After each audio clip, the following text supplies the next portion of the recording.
Right, so I just started fabricating the mini English wheel.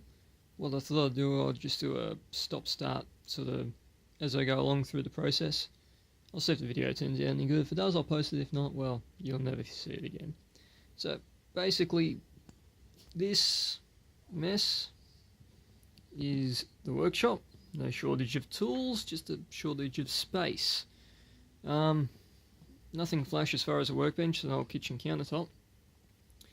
So this steel disc that you can see here is my normal welding table, base plate, whatever you want to call it.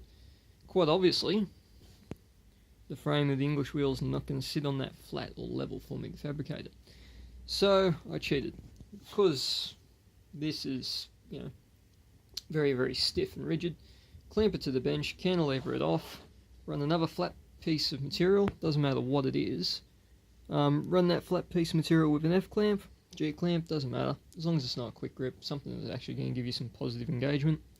It'll run parallel and square off here, off this face. So this face will be perfectly in line, parallel and square.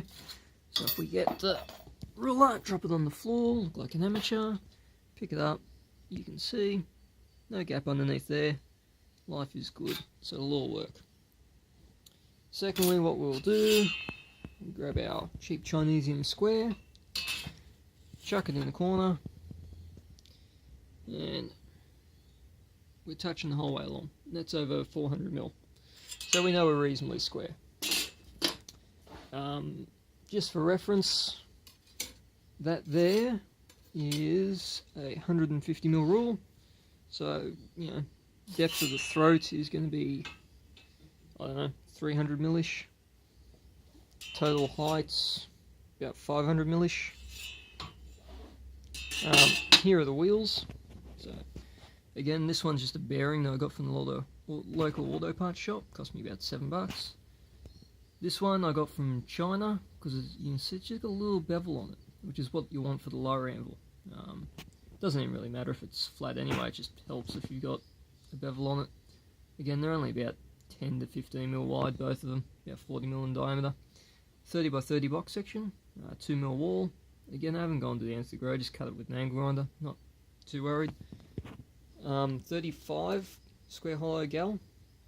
Fits reasonably tightly, it's got a little bit of play, so I'll put 4 nuts on 2 faces, so 2 nuts on 2 faces. Put some bolts in and I'll just pinch it and lock it in position. So once I've set the height, I have got that 10mm thick, 30-ish with a flat bar. Just cut it, it'll go in the end. I'll drill a hole, run some threaded rod. I'm sure I got, yeah, look, there's threaded rod up there. I'll just run that in there. That's about it for the set out. As you can see, it's actually made up out of laminated 25 by 50 by 2mm wall. I'll put them together, so in the load bearing face, which will be this one, you've got 1, 2, 3, 4 walls at 2mm thick. So that, for what I'm doing for a wheel that's only going to be 15mm wide, that'll be plenty of structural loading through that. And if not, I'm not going to tell you. So next I'll get the TIG out, and I'll run through the basic steps of how to tack something up and to keep it square. Right, so I've run 2 tacks, top and bottom of the box section. Now if you remember just before, we were perfectly square. Now, let's see if you can actually pick this up on camera. We are probably about 2 or 3mm out over 400. Doesn't sound like a lot, but when you do the same on the opposite side, all of a sudden 2 or 3 becomes 4 to 6, 8, throw in a little bit of human error, next thing you know you're 10mm out. So, why does this happen, even though we had it all clamped? This here, this tack, it was really, really hot. Whenever you get, focus, come on, focus camera, there you go. That tack there was really, really hot. And it's more so the tack shrinks. Whenever you heat metal up, it will always contract. That's sort of why you get distortion in welding of car panels. So basic rule of thumb is you tack your outsides first, because you'll get the least amount of pull, because it's only the tack that's contracting. When you go to do an inside tack, something like what you're looking at now. So if I go to tack that, where I put the tack is important. If I put the tack on the radius of the box section, depending on whether I put it on the top of the radius, the middle of the radius, or the lower side of the radius, depends whether I'll get more or less pull. Because the weld will be here, it will shrink and cause this to pull in that way.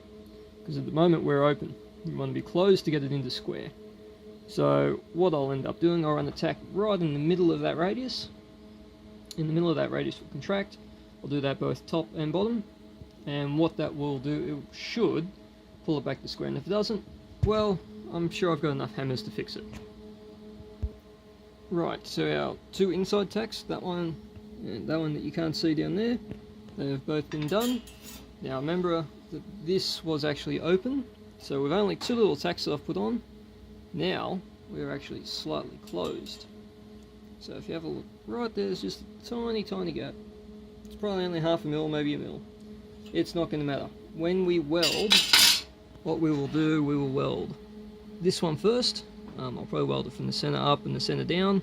Not ideal practice, but it'll work for this application. I mean, look, I'm in the back workshop. I'm not in Works workshop. None of this is purely to spec, but we want to get at least pretty close for a home shop. Because we are tight here, if we start welding here and finish welding there, this end of the weld will be the last to contract, so it will pull tighter and cause it to open. The amount that the weld will pull will be less because now I have 4 solid tacks, one on each corner, and by the time I get to run this weld, this will already be welded up and down. So this will want to pull it open anyway.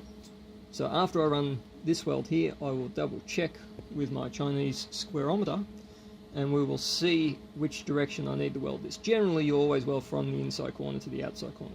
You get far less pull that way. If it is severely open, you can weld from the outside to the inside, but you'll always get more pull. Generally what I'll do, instead of doing that, I'll roll this tack down, so it's actually on the inside face, and that will cause it to pull in quite a lot. You'd be amazed what the tacks will actually do, especially when you haven't got any other welds on. Right, welcome back. I have run a shitty little weld, top and bottom, one going up, one going down, and we are pretty well back to being right on square. I mean, like, that's pretty well it. Like, there's no gap whatsoever. So any process I do from here is going to result in some sort of pull. So how do we negate that? Well, I'm going to weld from this tack over to this one, and then on the opposite side I'm going to weld from the inside tack to the outside tack, and what that will do will actually cause it to open back out. So this section will be larger than 90 degrees, but that's not the problem. For the third weld, what we will do, around this way, we will run a weld along here. Because again, metal shrinks, it will pull, and this will want to go that way. And it should close up, and all things being equal in the universe, we should have a perfectly square L-frame. And then we just do the same on the opposite end and keep going from there. Right, and we are back again. So I have run a shitty little TIG weld all the way along here. Look, guys, don't pick up on it. It's blue, unprepped, rusty, scrap, secondhand, shitty steel that's been sitting on the garage floor and had rain through it. I mean, like, look at it. This is not being prepped, none of it. I am only running with about 2 litres of gas at the moment because who decided not to go to BOC? This guy. So, back to the square. Square goes in, and we are, let me see up here, yep, we are just slightly open. There's not a huge amount, it's, actually I'll get that back on there. Yeah, it's not a huge amount, it's only about 2 mil open, but again, remember, this section now is open because we welded that way, because of all the shrink happened over here. Now we're going to run a weld in here, and it's going to do the opposite, it's going to shrink back this way. So, all things being equal, this will pull in, so this will come in tighter, and we'll be back to square.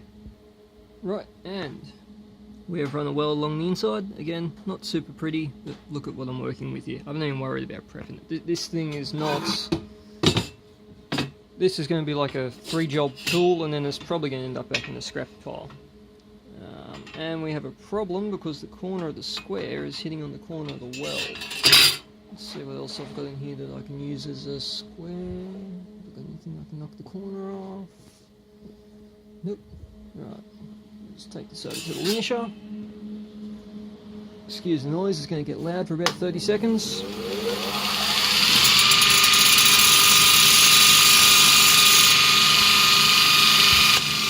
Maybe not even 30 seconds.